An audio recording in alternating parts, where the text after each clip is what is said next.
welcome to Resiliency Rounds MOC.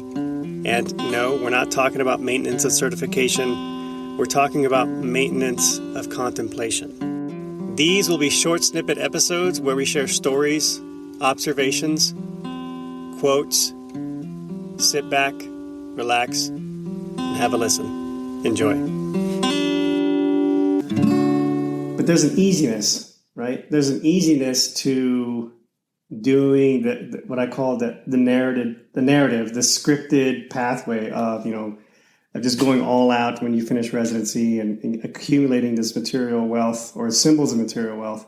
So, like, if you come to the realization that you should direct your efforts and attention elsewhere, there's a courage part to it, because for many people, I mean, I think myself included, it's scary to not do what it seems like you should be doing based on what you're hearing and what you're seeing in society, right? To buck the trend. Because in that story that you talked about the attending who still drives the beat up car and still lives in the same house they were in residency, they have to be totally okay with it, right? Because they're not stupid. There's going to be a voice in their head that says, oh yeah, when I drive into work in the morning and I drive next to all the Audis and Mercedes Benzes and I pull in with the Honda Civic that I've been driving since residency, or when I have people over for journal club at this cozy humble home, right? They're going to acknowledge that, but so there is a deliberateness to that. There's in some ways kind of a courage to that, to say this is not. I'm going to be defined by something else, right? That's right. And you sort of, and that even kind of ties into sort of this self-determinism idea, like this idea that you're going to define yourself for yourself. But that takes guts, man. But see that it takes guts if you believe that you're so important that, that these things matter. Right. What other people think of you regarding your choices financially matters. Right. I don't, if you think that you're not that important, right? Which is true. Yeah. I'm not that important. What I drive or where I live is of no consequence to anyone. Right.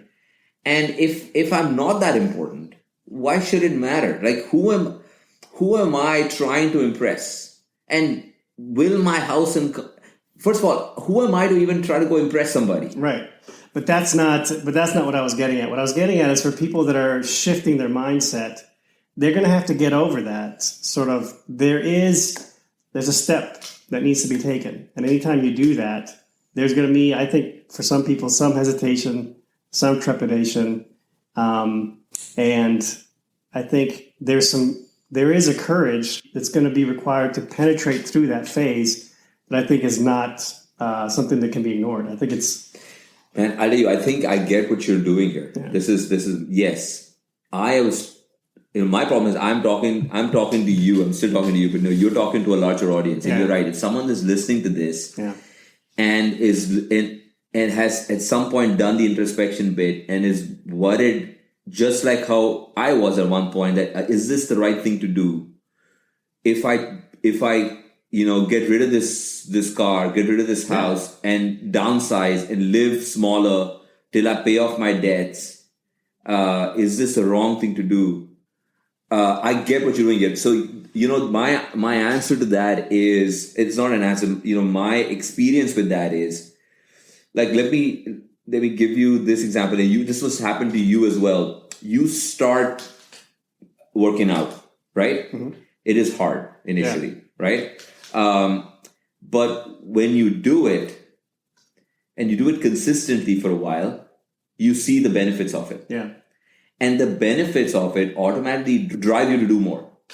You get more involved in the exercise because you see the results, right? You have to give it a shot. Essentially is what I'm trying to get at. Right.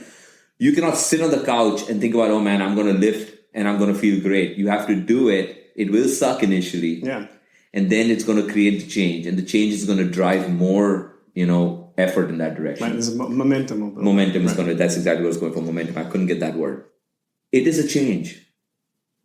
But it comes about with introspection first. You got to first realize that what you are doing is actually wrong. You have to choose your mentors. You have to choose the people who you listen to. But I think even in the context of having somebody, let's say you had the ideal, prototypical, fully self-aware philosopher, poet, mentor, right?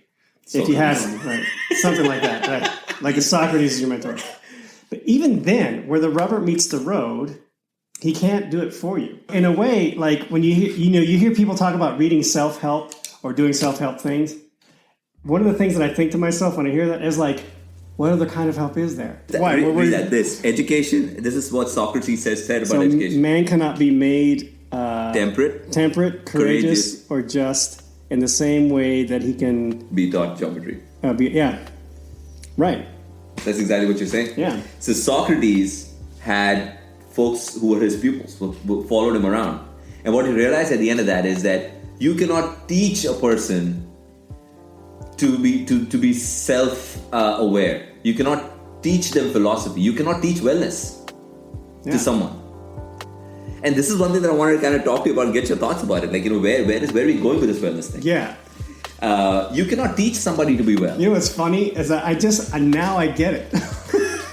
Now I get where you were when you first started talking to me that very first day. I just finally arrived at your place. That's good. It only took me like, I don't know how